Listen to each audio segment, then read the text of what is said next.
Monica, welcome to the first episode of the Sprocket Podcast. What's the startup? What is the startup? Thank you. Well, for our listeners who are not familiar with Sprocket, start by sharing the story of what Sprocket is and what you do here, which is everything. Well, Sprocket is an entrepreneur center. It serves 22 counties in the western part of the state of Kentucky. We have been in operation since 2020. Yes, we did construction and opened in 2020. And through a generous grant from the Cabinet for Economic Development and local donors. So our McCracken County Fiscal Court and City of Paducah. And actually, the McCracken County Library was a donor in when we first started as well. Love the library. So, yeah, and we knew that rural communities are far behind in their employment and digital careers and in creating digital companies, which are some of the fastest growing companies on the globe and the highest grossing. So we're really missing out when we're not involved in the digital ecosystem and being part of that.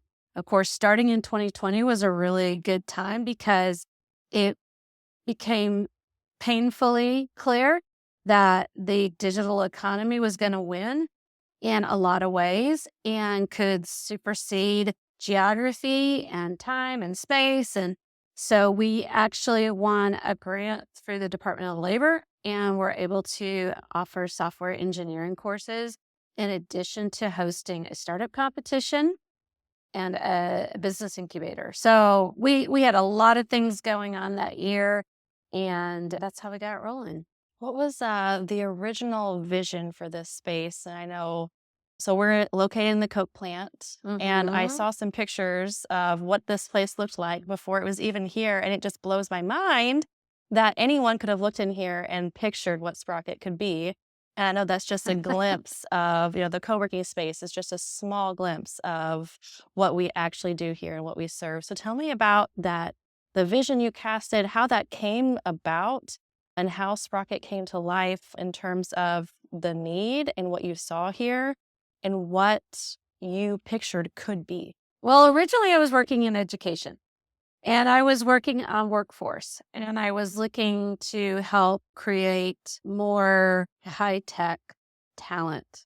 We have a very large technology company based in Paducah, believe it or not, and they do core bank processing. And we had early conversations with them about how are we going to have talent to do all the work that is coming down the pipe. So that was originally where we were, and we were actually in a room behind this wall. It's the boiler room of the building. And we were running workshops, all kinds of digital workshops, anything in tech.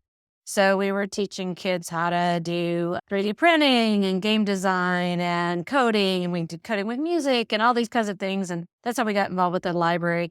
And then we started adult programming, and lots of people still showed up, and they wanted to know how to do IoT devices and how to program things. And so we knew there was something there. And while we were doing that, the Cabinet for Economic Development came in and said, we'd like you to take this up a notch and start serving entrepreneurs exclusively.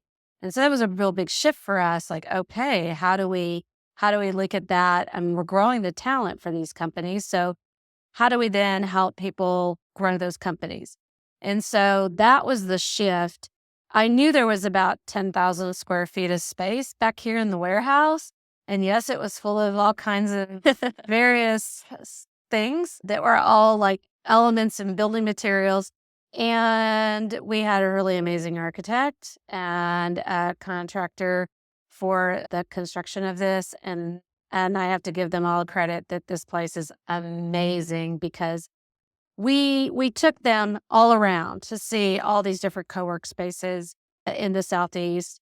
But really, they really honed in on what is this space and how can this space be utilized in a totally different way, and what makes it so interesting by seeing all this exposed ceiling. And it still has this industrial warehouse space, but it's got this really cool vibe, and there's lots of glass, and that would be because of Ray Black and Son that we have a really amazing space. So we had great partners that came in. they also knew how to have vision for historic spaces. So we're located in this historic coke plant.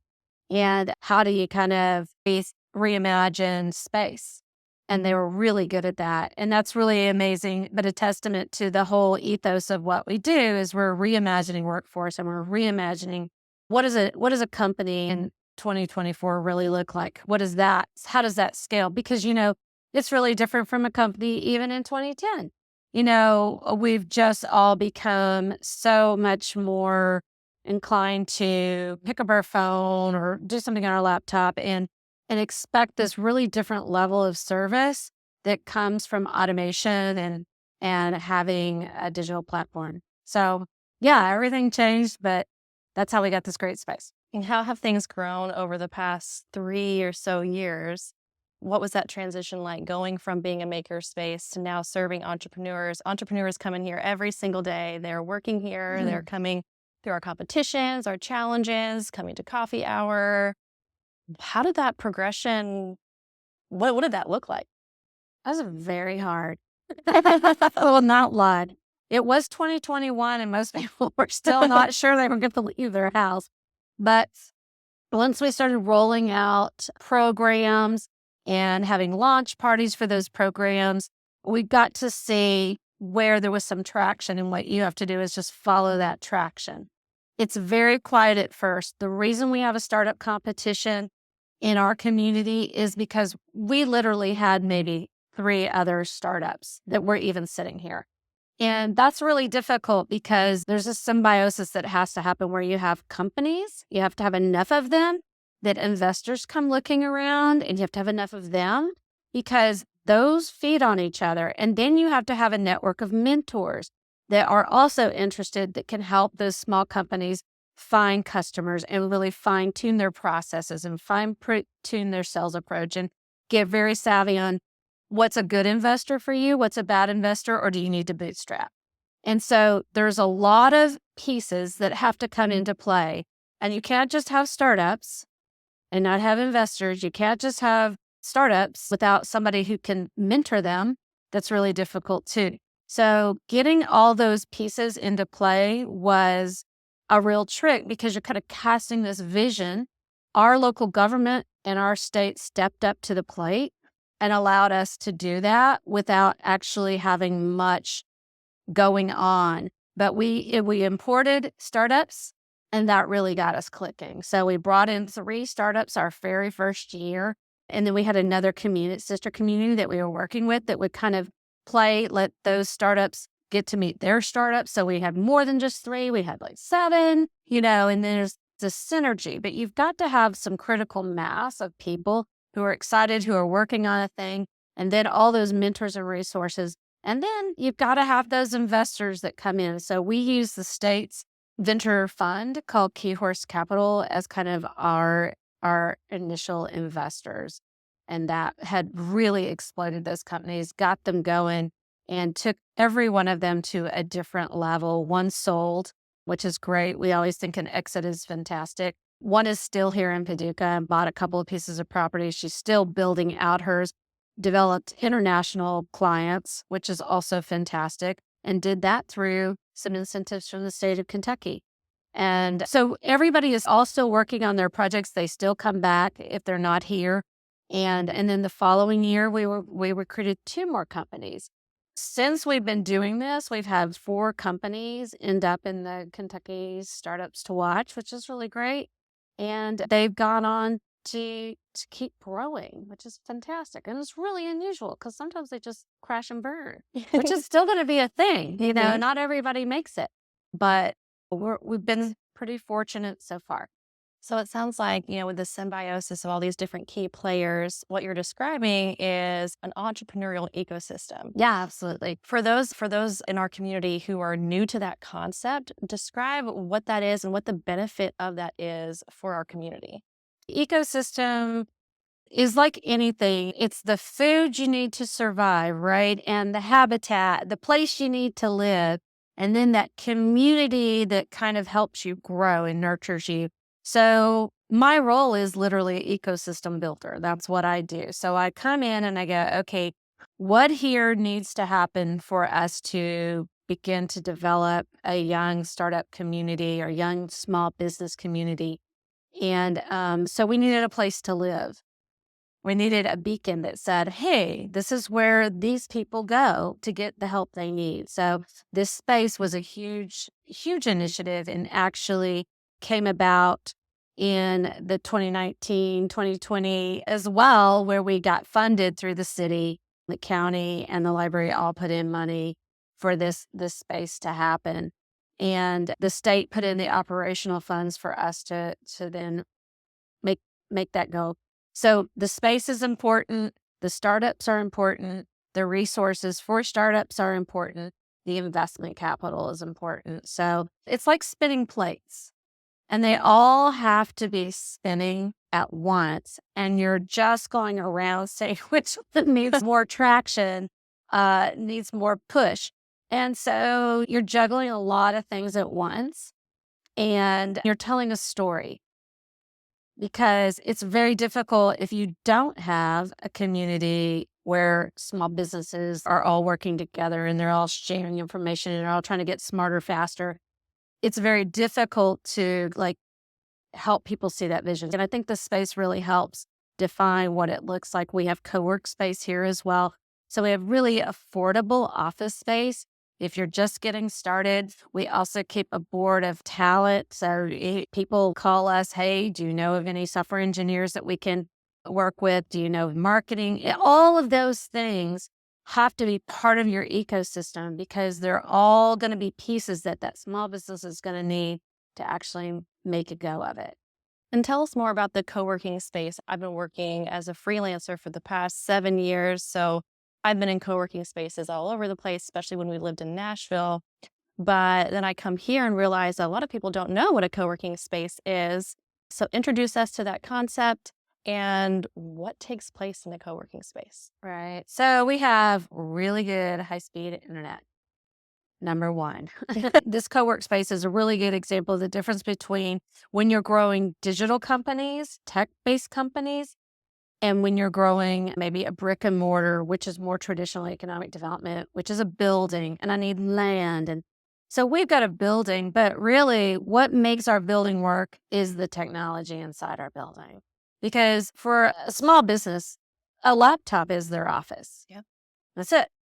And I need high-speed internet and I need a laptop. So I need to get connected that way. So that's a big piece of it. And then just good spaces. We're in a room right now with this jumbo screen, and you can basically have hybrid meetings in here. So there's that technology where if a small company is coming and maybe the founder, the person who started the company is in our space, but their co-founder is in Louisville or some other country even, they can still have those meetings, right? And they're seamless and it's fast and it's simple. And so we can bring people together while we're not geographically together, we can be together in a Zoom call or whatever. And so we have those kinds of capabilities too. So we've got a number of those rooms. We have small, we call them telephone booths. So there's places to just go have a quick Zoom call and hop on a call with somebody.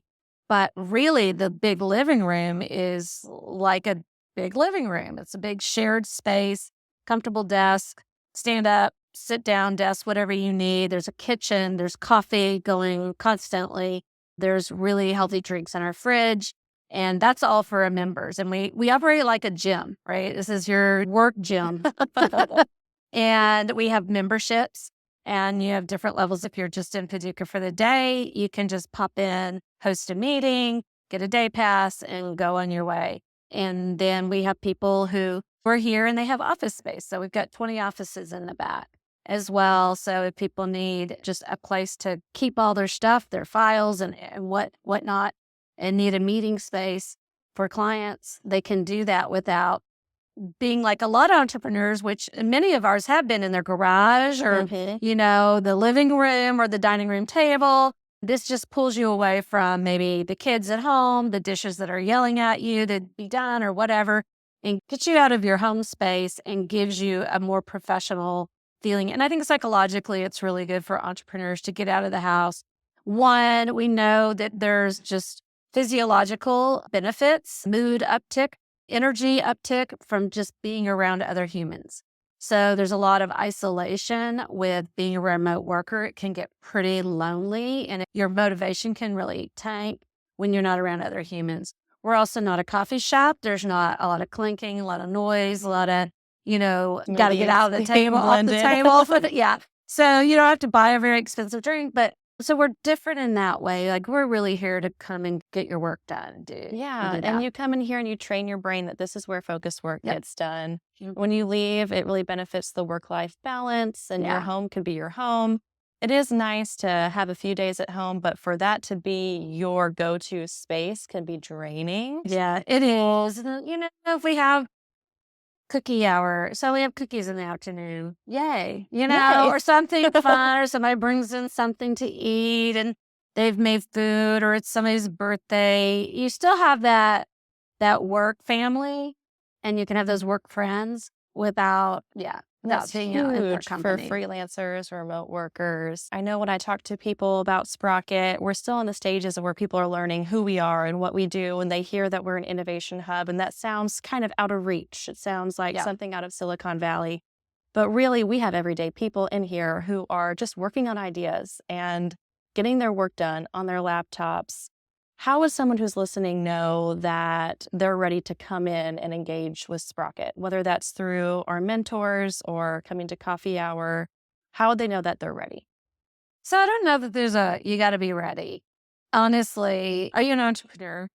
Then you're ready, and you're needing some resources, whatever that may be. We have a long list of workshops that we host ongoing. And some of those are finance for your business. They could be just sales, customers, just all kinds of things. There's coffee hour. You might bump into somebody who's just in something industry you're in, and you're just wanting to talk about, that and understand a little bit more. You're just wanting to get out and meet some people. Or maybe you're a remote worker and you want to get out and meet some people, and you just want to come to coffee hour every once a week that we have on Wednesdays. Then this is a great place for you. If you really are trying to scratch out that small business, then you should get in our innovation challenge and take a 6-week course on how to make sure you've thought about all the elements that go into running your business and starting it, and then get in the pitch competition and see if you can launch it. If you're already a business and you're looking to accelerate and you need investment capital, we're definitely the people to talk to. So we work with venture funders, and even local investors are really interested in getting involved in different companies. Reach out to us for that. Another thing that I'm really excited about starting is an entrepreneur transfer group, where if you've got a company and you're retiring from that business, are you looking for a young entrepreneur to come in and take over? And maybe that's another way that you could get involved. We've got a lot of people who are just tech workers. They're remote work and they just come in because they like the community and it's nice to have friends. Yeah, it is nice to have friends. So maybe you're just trying to steer away the isolation. Yeah. Yeah, it's kind of a lot of ways to get involved. Yeah, I think no matter what point you are on your journey, even if you are someone who wants to have an idea, come to coffee hour, because just being around other people who are further along than you and can provide perspective and advice, it's just energetic, and it creates ideas. It just creates sparks. Yep. So if you find yourself being the kind of person who has entrepreneurial tendencies, or you're always coming up with ideas, oh, wouldn't it be nice if we did this? And you just haven't yet, just come to coffee hour. It's just a great place to come find community and belonging.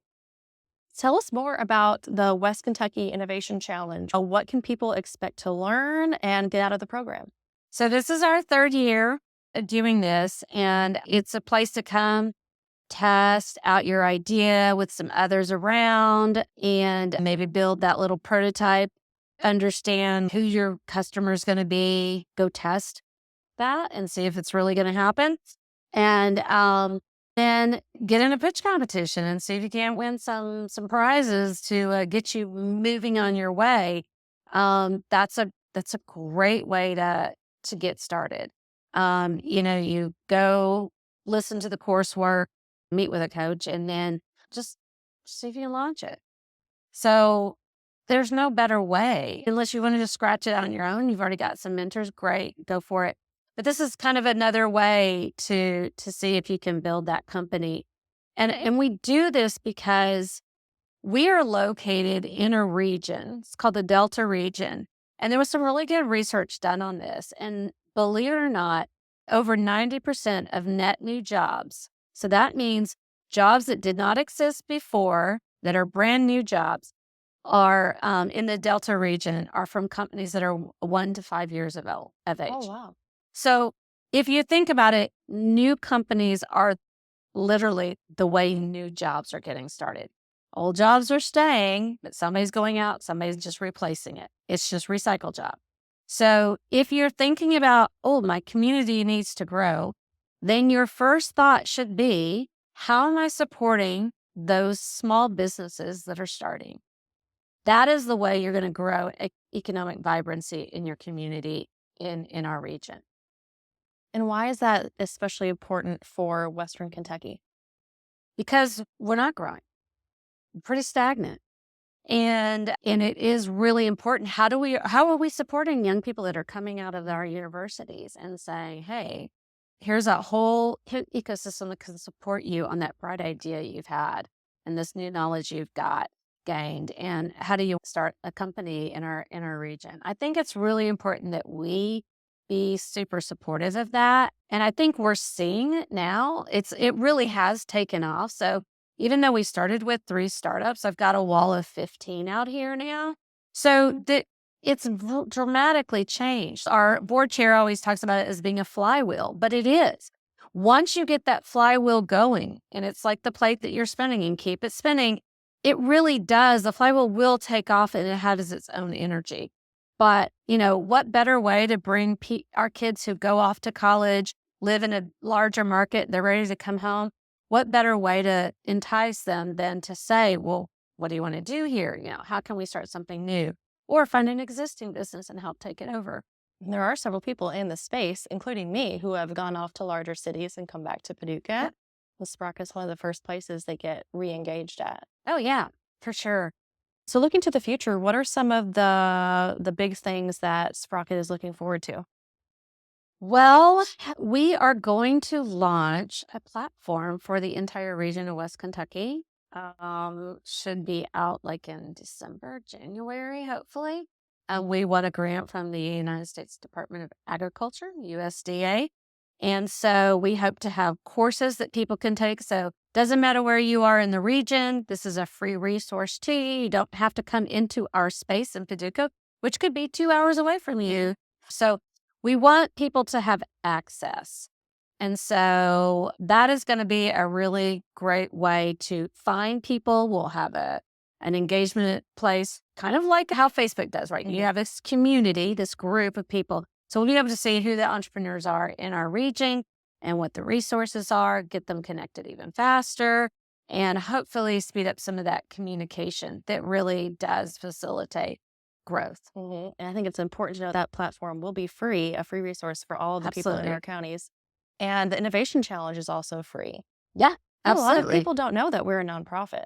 Yeah, we are. We are a 501c3. We exist because for public benefit. And we'll take a donation. And our sponsor. So there's a lot of stuff coming up this fall. Yeah. And winter. And winter. Yeah. And spring. Yeah. And summer. Yeah. And then we'll do it all again the next year. We will. Spring is more for when we recruit companies into our area. We've had people from Alabama. Have right now New Jersey, Bangalore, India. We've had as close as St. Louis, Missouri, and as far as Seattle. We've had companies come from all over. That's so cool. It's been great. Yeah. It's so cool. So for those listening who have not engaged at Sprocket yet, not stepped through our doors, haven't done anything, they're brand new, what would you say to them about getting engaged at Sprocket? So an easy way is just to go to our website at sprocketpaducah.com. Or follow our really great social media. Come to coffee hour on a Wednesday morning at 8 a.m. is another way. Yeah, sign up for the Innovation Challenge if you think you have a business. If you need an office or you just want to be a general member, because there's different levels of pricing, just book a tour. And you can do that online on our website. Yeah, I'd say do any of those things. And that'll be a great way to get a sense of what to do. And book a coaching call. You can do that too. By the way, we have coaches that work with people for free as well. And you can book a coaching call and just talk one-on-one if you're a little hinky about being in a big group. Yeah, if you're nervous about, if you're wondering, is the Innovation Challenge for me? Am I at the level that is needed to join the challenge? Just book a call with Patrick, our entrepreneur growth coach, and he'll tell you that yes, it is a good fit for you, because the challenge is great for anyone who has a new idea or an existing idea that they want to refine and get ready for business. And even for those people who have lots of ideas and they want to pick one and they just can't do it, which is me. Yeah. Right. Yeah. Thanks, Monica. Thank you. This was fantastic.